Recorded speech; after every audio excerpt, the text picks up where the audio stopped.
Welcome to BP Leadership Podcast, where real leaders are made. I'm your host, Bill Purvis, and today this is our third episode in my conversation with special guest Neil Stillwell. As I've mentioned to you in the other two, Neil has a Midas touch for being able to take a business from nothing and turn it into a multi-million-dollar enterprise. He's done it over and over with companies, and he's got a lot to bring to the table. We're going to talk about that today, and I look forward to you and I learning a lot from Neil Stillwell. Now, didn't that business, after you sold it, didn't you come back and get it and redo it again? Yes, I did. Yeah, which proves again just God's wisdom and blessings on your gift. Let me tell you about that if I got time. Yeah, well, you got it all the time. Yeah. The business, as far as first of all, the business 80% of it was owned by the Bradley Company. Yeah. I left at the end of 1992. Okay. It was my last year. And I had a contract, and we just the contract I was making too much money. Yeah, yeah. And as a Bradley Company at that time, with the employees, I was the highest paid employee. Yeah. And they wanted to renegotiate with me to do it, and I just that was good starting, and it should be the same thing. Yeah, but anyway. Right.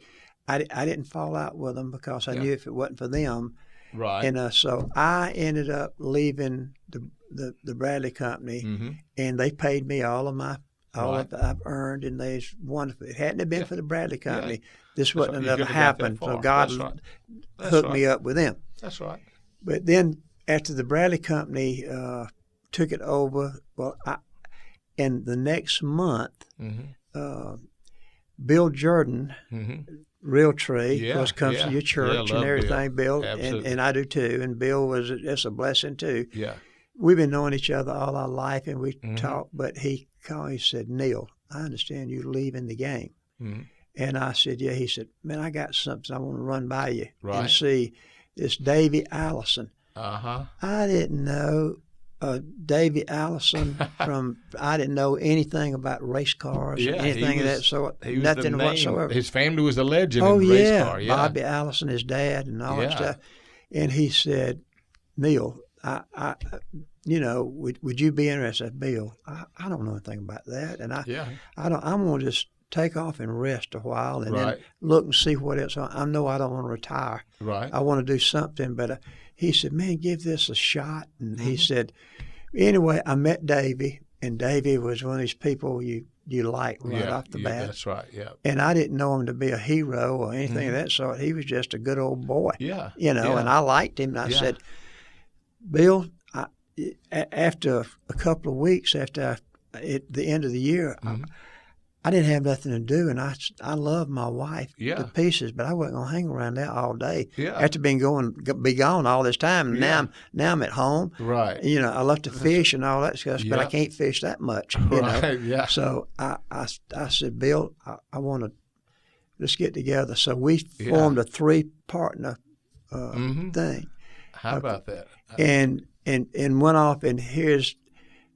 Davey, again, great person, great driver. Right. In his business, we did a budget saying we're going to do this much business to, you got to sit down and say you got to do this much to make this much and what we got to do. Yeah. Anyway, we set a budget, and in 6 months after that, Davey got killed in a helicopter. Yeah. That's right.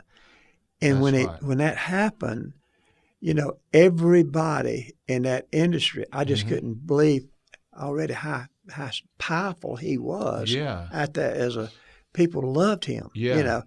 And, oh, my gosh, everything we sold, we was budgeting to do like $2.5 to $3 million the first year, and that would pay all the bills, pay the note off, and pretty much break us even, for the first year. If you break even the first year, you got a great business. Good. Is that right? Yeah.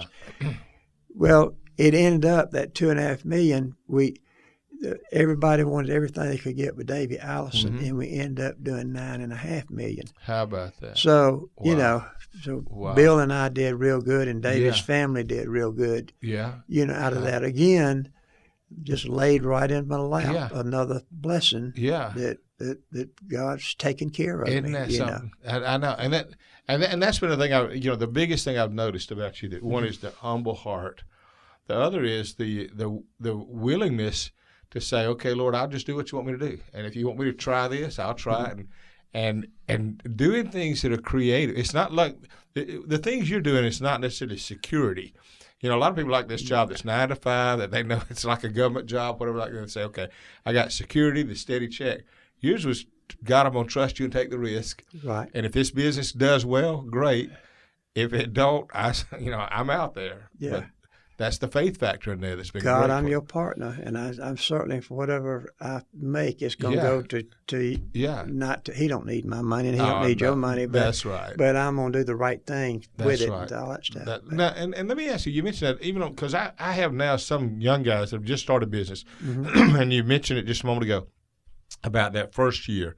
And most of them that I know of want to quit after 5 months. They're like, this is harder. I can't find the clients. I stepped into it. And I've heard that before. Is that true? That first year is probably the first 2 or 3 years is the hardest, isn't it? I can't tell you how many days going back to back when I went into first sporting good business myself, how doubt. I know that's the devil saying, you shouldn't have done it. Yeah. You shouldn't have done it. You're not, you're not that smart. Right. And I'm thinking I'm not real smart. Well. And so I really probably shouldn't have done it, but God helped me. Yeah. And I believed that God helped me. That's right. And you get thinking, I don't have deep enough pockets to if I'm losing now, how far, at what point did I say, okay, is enough? Every month I'm losing, so let me get out. Right. I think that's what some of the people I know are dealing with. They're saying, I didn't break even last month, didn't break even. So they're thinking it was a great dream and it looked good on paper, but they're now having big doubts. Yeah. But if it's a good product and you know God's in it, right. What would you say? Stick through it? I would say the first thing to do is sit down and talk to God and say, God, help me. Yeah. I know I'm not capable of doing this by myself. Right. I need your help. Wow. Your word says, if you come, ask, and you shall receive. Yeah. And so I'm coming to you, and I'm asking, and I know I'm not smart enough. I know I'm not. But Lord, help me. And I'm certainly going to, I want to make, and I want to be able to give back to your kingdom and give to your people. And Lord, help me. Yeah. I hadn't finished telling you about the after I sold, we sold out, and then I went with Davey Allison, and God bless. Well, over the next year, we started a company called Kudzu after that, and I couldn't have licensed product. I just sold blank caps, and I did. Me and my brother Phil and my son Jeff came in at that time. And we started, and Tommy Allison. Tommy was Davey Allison's business manager and a cousin. Right. And of course, when Davey died, Tommy don't have nothing. Yeah. He's out. Wow. So I told Tommy, I said, you come go with me. How about that? And so we went and started a company called Kudzu. And that one did real well too, didn't it? Kudzu, it grew, and it was. We got it to where it was profitable and making money and all that. Right. But after 5 years after we sold this, Russell Athletic, the Bradley Company sold it to Russell Athletic. Right. I was in negotiation before, and they had been talking for a while, and they sold the company and they sold it for $43 million. Wow. And then Russell Athletic kept it for 5 years. They came back, they called me and said, would you be interested in buying the game back? Right. We shouldn't have bought it. We in the wholesale clothing business. We're not in the retail part of the business, and we don't understand it. Our people don't understand it. It's gone from $84 million down to $11 million. Wow. And we had sold the game, the Bradley Company, for $43 million. Yes. Yeah. We bought it back for $3.8 million. Unbelievable. And then we kept that and hooked it in with kudzu. Right.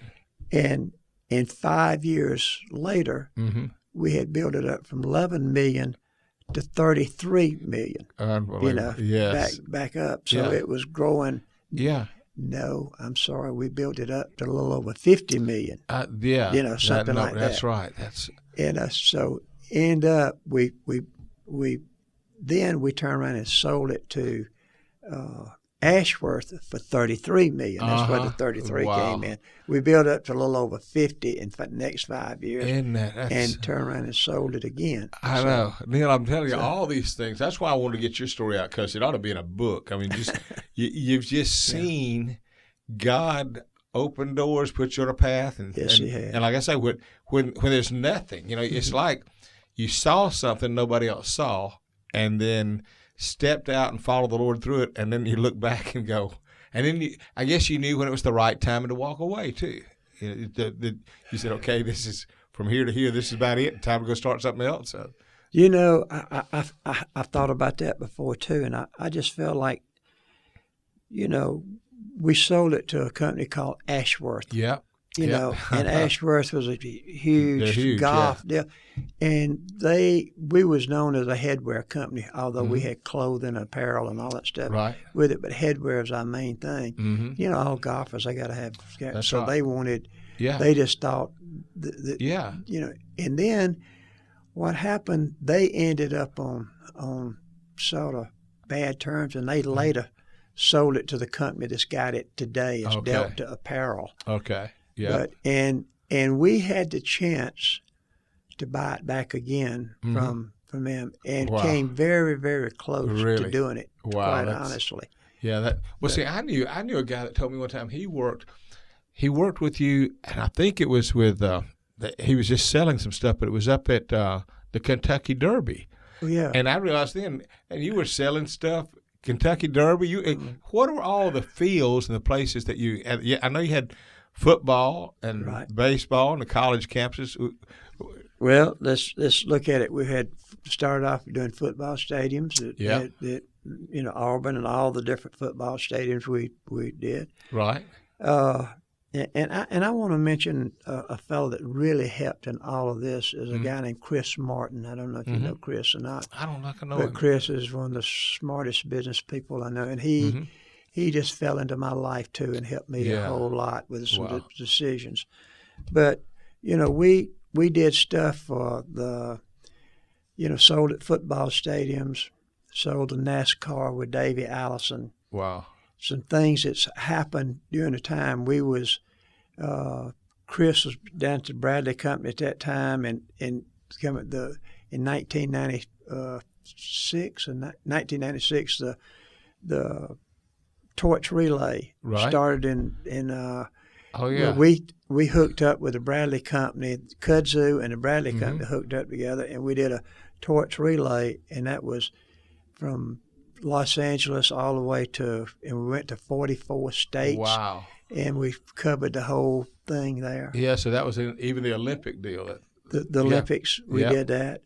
We did a thing for Hot Rod Magazine. They saw us doing that, and they was wanting the 50th anniversary, and they wanted us to do that for them, and we did that for them. How about that? We did in the PGA golf. We was doing all the major PGA golf tournaments all over the country, even the President's Cup and such as that kind of stuff. If you bought stuff, you bought it from us. Isn't that, gosh. We did that. And then the Kentucky Derby. Yeah. We did that for 10 years, and we didn't lose the contract. We gave it up because we was going and we'd sold the game and we sort of going in a different direction. But we did that for 10 years also. We did a thing, I went and built Battle, which has started a lasting products company for college. I got stories about him and all those things too. But we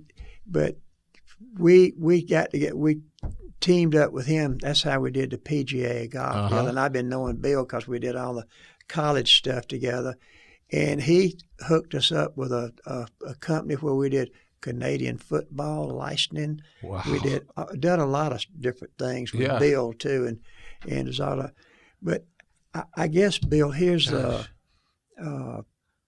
thing that just I look back on that day that I sat down at my store and I cried and I talked to the Lord and He blessed me. But look at a guy from Phoenix City, Alabama, uneducated, dumb as a rock, and goes out and look at all the different things that I've been able to do through. I hadn't done it. God's done it. But to get out from Phoenix City, Alabama. I know it's one of the. I feel the same. I was from Eufaula, Alabama. Yeah, I heard. I got to hear your testimony, and but don't that just make you proud as it can be? It does. It reminds you, like, you remember when David was out in the field and his father came in. Even his own dad didn't recognize any potential in him. Brings the other brothers and lines them up, and yet David's out in that field, and God's building a relationship with him, and everything David begins to touch then when his heart was right was blessed. And that's one of those things you look back at and say, I'm grateful and honored that God would have chose me, and I see how much He did. You may have felt like I did, like we're back here, but God sure made up the slack. He made up the gap, and I'm proud, and I know you are.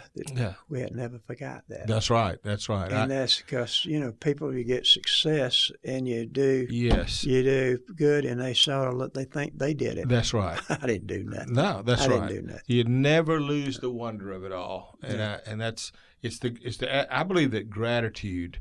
I think when people are grateful, it's like Clorox almost. You can't be angry and grateful at the same time. Right. You can't be jealous and grateful. So when you're grateful and thankful, it just kind of washes out all that other stuff. And I see a lot of people in life that, that just are not grateful for anything, and I think nothing that ever happens they're going to be happy about. Then I see people like you that God's blessed you, and every time you see it, it reminds you again of how good God is. I'm telling you. Yeah, you look over your life story and you say, God, you've been good. God, you did that. Gosh. And that's what I think the Father wants. And I appreciate the opportunity to let me come here and tell, because I wouldn't get a chance to listen, and I don't want any kind of glory in that. Just to be able to tell people how good God is. That's right. And you'll encourage a lot of business people that want to be in business, or people that need to trust God, that they can hear me preach it and they can hear other people talk about it, but when they hear the testimony of people that say, look, I was where you are, I've been there, and I'm not saying that your story will be exactly the same, but I know this, God won't fail you. And it's a big encouragement to them, Neil. You and I, we're not anything special. No, we're just one of God's children that believes that He'll do it for us, and He will. That's right. And to tell other people, trust God. Yeah. That's all you have to do. That's it. That's it. They say He'll look after you. Yeah, it's like that one beggar that found bread, and he's telling all the other beggars where he found it. Yeah. That's all I'm doing. All right, well, there you have it. That is part 3 of this conversation with the businessman himself, Neil Stillwell. And the fourth and final part is coming to you soon. And that one is one you do not want to miss. I know I say that about all of them, but this one, you get to hear Neil talk about business, and not just talking about business and strategies and all that great stuff. But you get to hear him talk about some of the consistent and constant failures and mistakes that he sees businesses making nowadays. So if you are a business owner, or if you are in a place of leadership or influence at your place of work, or you just have a close enough connection with the leader that you can kind of bend their ear and they will listen to you if you give them some advice or some wise counsel, you need to make sure you listen to this. Not only listen to this, but send it to people who need to hear it as well. Just absolute leadership gold and business gold and what Neil's about to talk about in this fourth and final part of this podcast. So if you are in that position, make sure you stay tuned and get ready to hear this next one. And as always, remember, you need to subscribe so that you get notified when that podcast airs. So hit the subscribe button on whatever platform you're watching on or listening on. So make sure you do that so that you'll get that notification. And lastly, check us out on our new website. Our website looks so good. We just revamped it not too long ago. So make sure you check us out at bpleadership.com. On there, you'll get to learn a little bit more about what we're all about and what we do, more than just this podcast. For those that don't know, each and every month, Bill shares a live leadership lesson to a group of hundreds of leaders within our community. But not only does he share it live for you to come to and you can learn about on our website if you're in our Columbus, Georgia area, but if you're not, you can not only listen to these leadership lessons he does every month, but you gain access to our archives of over 200 leadership lessons he's done over the last almost 20 years. Now, these aren't little 5-minute lessons where he just gives you a couple tips and you're on your way. These are in-depth, detailed, not theory, not kind of guesses or that kind of stuff. This is facts. These are factual, proven leadership insights and tips that he has learned over the years that has helped just thousands of high-level leaders around our area and around the world who have applied these things and listened to this content. So if you would like to get involved, it is only $10 a month. It's $9.99. $9.99 a month for our membership. That is it. You get all this access and more. So make sure you stay tuned for more information, or if you'd like to check it out now, go to our website, bpleadership.com. All right, well, we look forward to seeing you for our next podcast, the part 4 of this conversation. Get ready, and remember that this is where real leaders are made.